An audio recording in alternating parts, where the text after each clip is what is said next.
And we human beings, our cognitive process is one that needs a beginning and an end. People love to say, I finished the book, I finished the magazine. And what happens with the digital age, where we pretend to compete, is that it has no beginning and no end. It goes on ad infinitum. You don't know where to start or where to end. It can go on forever. But as publishers, for a long time, we made a business out of telling people a story with once upon a time, and they lived happily ever after, beginning and end.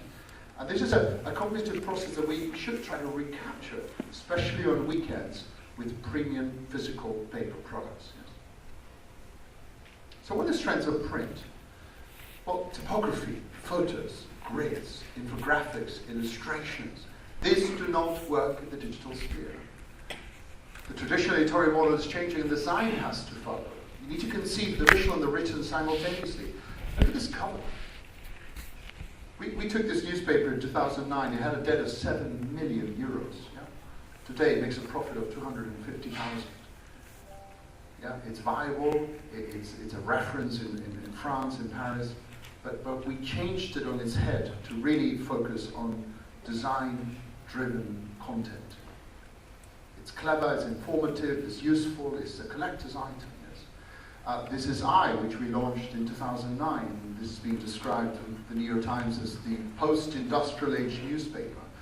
And we took, if you look vertically, we said, okay, what else can we do with paper that is clever and relevant and different? So, well, the Prime Minister announced the new government plan, and we decided to measure his height. So that's the measuring height, same you get for a child. It's difficult to see, but that is a measuring chart. You look closely on the right of the Prime Minister.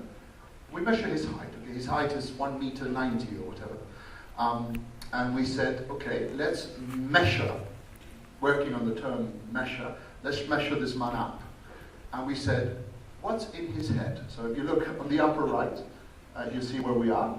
These are the ideas, and then we spread this out according to all the pages. Yes? So then you could put it all together and put it up on your wall. We said, what are the new ideas of the government plan? What are the new concepts and new thoughts? And this is clever, scarce journalism. Cleverly written about the new ideas that have come out of his head. What's in his gut? What are the things that this man really believes in, and his heart?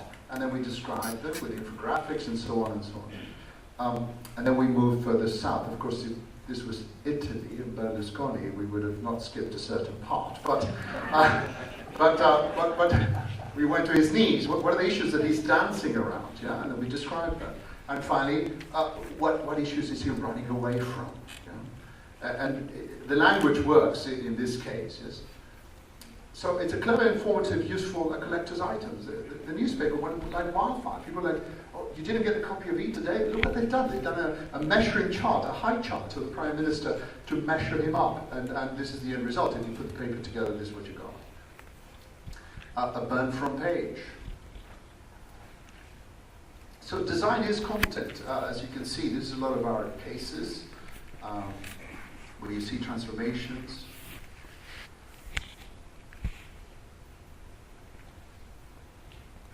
This newspaper we took over in Brazil is now grown 188% through a very interesting new architecture. It's 24 hours, that's the new summary, that's 80% of content, summarizing 20% of the space. And then it goes into Mês, Vida, and Sporte. Mês meaning more. It's no longer a sectionalized newspaper that goes into that.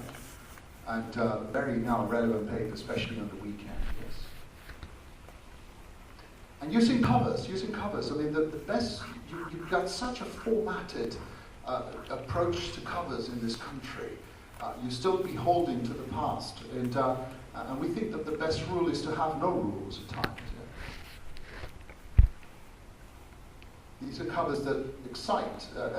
Our approach is, what is the newspaper going to do today? How can they surprise me? So when you get it in your lawn every morning and you open it up, it's like, what have they done? What have these clever guys done overnight? These are the weekend things we're doing for Le Monde. Totally radically different to the Le Monde approach of always, yes. In Croatia. Perhaps a leading example of what we talk about is Bloomberg Business Week that very much follow this approach. The rule is to have no rules. We believe that in the reading narrative, you need to offer two dynamics. You need to offer in-depth and key. You know, in the case of the Financial Times, it's called speed read. We call it something else, but it's important your pages have the quick and the deep. The quick and the deep. And coincidentally, in these pages, you bring opinion into it. We don't believe in just having an opinion page. I know there's a big tradition here, but perhaps something that we've done away with. Le Monde is doing away with it. Libération is doing away with it. Placing opinion, encrusting opinion into a story, because it makes sense. What's the point of me going to an opinion page when I can get the very clever opinion on that story right there on the page, where it fits? Yeah? And telling stories differently. This is storytelling in a different way. This makes your product a premium worth paying for.